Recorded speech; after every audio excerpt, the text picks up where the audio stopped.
ఓం మహాగణపతయే నమః. ఓం గురుభ్యో నమః. శ్రీ వాసవి మూలమంత్రము. ఓం హ్రీం శ్రీం క్లీం ఐం గ్లాం వం వాసవి కన్యకే మహ్యం సర్వ సౌభాగ్యం దేహి దేహి స్వాహ. ఓం కుసుమ పుత్రీ చ విద్మహే కన్యకుమారి ధీమహి తన్నో వాసవి ప్రచోదయాత్. శ్రీ వాసవి అమృతకలశం. శ్రీవాసవి కన్య పురాణగాథ 34వ అధ్యాయము. 1. రాజరాజ నరేంద్రుడు అర్ధరాజ్యమును ఆర్యవైశ్యులకు ఇచ్చుట. శ్రీ రాజరాజ నరేంద్రుడు ఆ మరునాడు విరూపాక్షాది ఆర్యవైశ్యులతో శ్రీ భాస్కరాచార్యులు దౌమ్యుల వారల సమక్షములో నిండు సభలో ఈ విధముగా విన్నవించెను. ఆర్యవైశ్యులారా, ఎవరికైనను మరణము నకు మించిన ప్రాయశ్చిత్తము మరొకటి లేదు.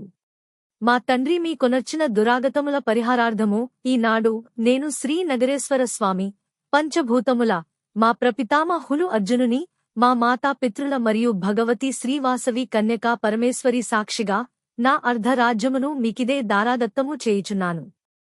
మీరు స్వీకరించుడు. అలాగే మీ 18 నగరములను మీరు సర్వం సహా స్వతంత్రముగా సరిపాలించుకొనుడు అని పల్కెను.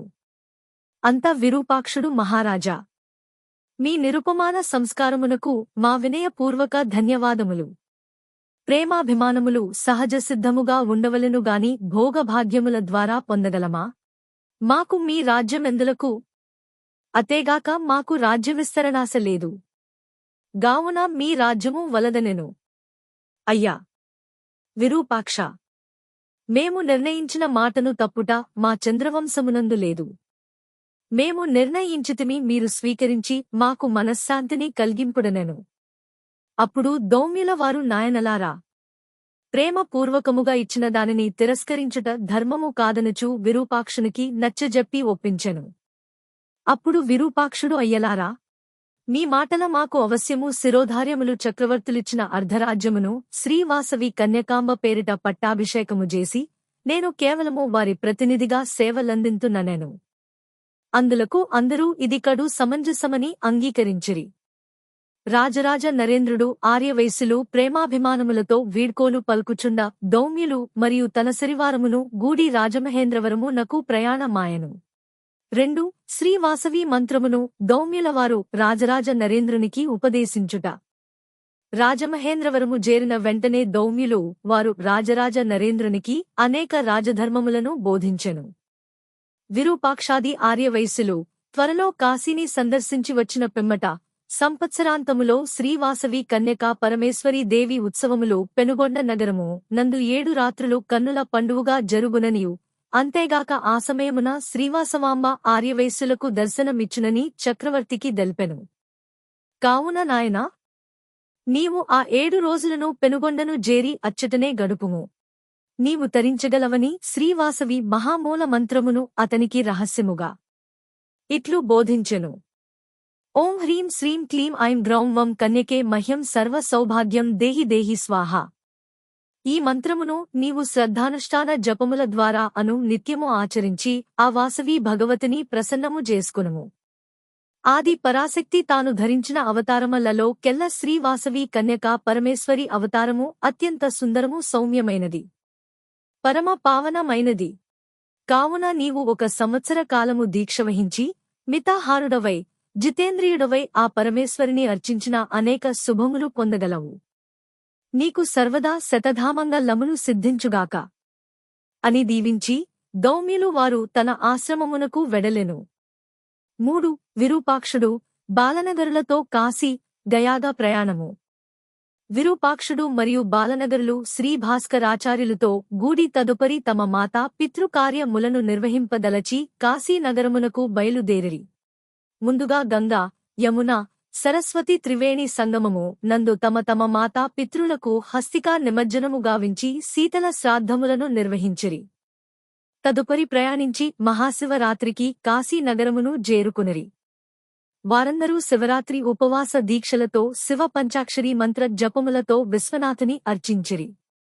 తదుపరి మణికర్ణిక యందు తమ పితరులకు పిండ ప్రదానములు చేసి గయాగా క్షేత్రమునకు పయనించిరి. అచ్చట ఫల్గుని నదియందు స్నాముల నాచరించి తమ తల్లిదండ్రులకు శ్రాద్ధకర్మలను చేసి శ్రీవిష్ణు పాదము పై పిండ ప్రదానములు గావించిరి. దానిని కైలాసము నుండి వీక్షించిన వారి మాతా పితృలు సంతుష్టులై అబ్బురముగా దివ్య దేహములతో వారి ఎదుట నిలిచి స్వయముగా పిండోదకములను స్వీకరించిరి.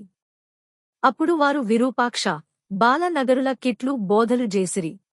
బిడ్డలారా, మాపై మీకు గల ప్రేమానురాగ భక్తి శ్రద్ధలకు మేము కడు ధన్యులమైతిమి. ఇక మీరు ధర్మపరాయణులై శ్రీవాసవాంబకు సుందర మందిరములు నిర్మించి నిత్యమూ ఆ భగవతిని అర్చించుచూ గోపూజలతో కర్తవ్య పాలన గావింపుడు. అట్టే ఇక మేము ఎక్కువ సమయము ఉండలేము, శుభమస్తు అని దీవించి అదృశ్యులైరి. 4. శ్రీవాసవి కన్యకా పరమేశ్వరి సాక్షాత్కారము. ఆ విధముగా వారి పితృ దేవతలు అటనుండి వెడలిన వెంటనే శ్రీవాసవి కన్య నవరత్న వజ్ర కిరీట ధారియై శ్రీవాసవి కన్యకా పరమేశ్వరిగా దివ్యాలంకారములతో ప్రసన్న వదనారవిందమున శ్యామల శరీర కాంతుల పసిడి పీతాంబర ధారియై 4 భుజములయందు పైకుడి హస్తమున అమృతకలసమును ఎడమ హస్తమున చిలుకను క్రింది మరి 2 కుడి ఎడమల వారదాభయ హస్తములతో మెరుపు కాంతుల ప్రత్యక్షమాయెను. విరూపాక్ష, బాలనగరాదులు జై వాసవి, జై జై వాసవాంబ యని నినదించిరి. అప్పుడు శ్రీవాసవి సోదరులారా, మీరు తల్లిదండ్రులపైన మరియు నాపై నిర్వహించిన కార్యక్రమములు నాకు అమితానందమును గూర్చినవి. మీకు సదా సర్వత్రా శుభములు కల్గుగాక. ఇదేనే వచించుచుంటిని వినుడు. ప్రతిదినముగాని ప్రతి శుక్రవారముగాని నన్ను భక్తి శ్రద్ధల పూజింపుడు. నేను అనుక్షణము కన్నతల్లి వలె కాపాడుచుందును. ఆ చంద్రతారార్కము ఇలన ఆర్యవైశ్యులను గౌరవస్థానముల, ఉన్నత పదవుల, భోగ భాగ్యముల, యశోకీర్తుల వర్ధిల్ల జేతునని ఆశీర్వదించెను. అంతేగాక వారికి ఓం హ్రీం శ్రీం క్లీం ఐం గ్రౌం వం కన్యకే మహ్యం సర్వ సౌభాగ్యం దేహి దేహి స్వాహ అను తన మూల మంత్రమును ఉపదేశించెను. అంత వారందరూ ఓంకారామృతరూపిణీం విమలినీం హ్రీంకార తేజస్వినీం క్లీంకారాం వరదాయినీం కమలినీం ఐంకార విన్యాసినీం సంకారభయదాయినీం విజయనీం గాంధర్వగాన ప్రియాం వందే శ్రీనగరేశ్వరీం భగవతీం శ్రీవాసవీ కన్యకాం ఎని స్తుతించుచూ శ్రీవాసవాంబకు సాష్టాంగ దండ ప్రమాణములు గావించుచుండా శ్రీవాసవి మాత అదృశ్యమాయెను. తరువాత విరూపాక్ష, బాలనగరాదులు తిరుగు ప్రయాణము సాగించుచూ శ్రీ సాలంకాయన మహర్షి ఆశ్రమమును దర్శించిరి. వారి దివ్య ప్రవచనముల ద్వారా తమ పూర్వీకుల చరిత్రను తెలుసుకుని వారు పెనుగొండ నగరమును చేరుకొనిరి. ఓం తత్సత్. 34వ అధ్యాయము సంపూర్ణము. జై వాసవి.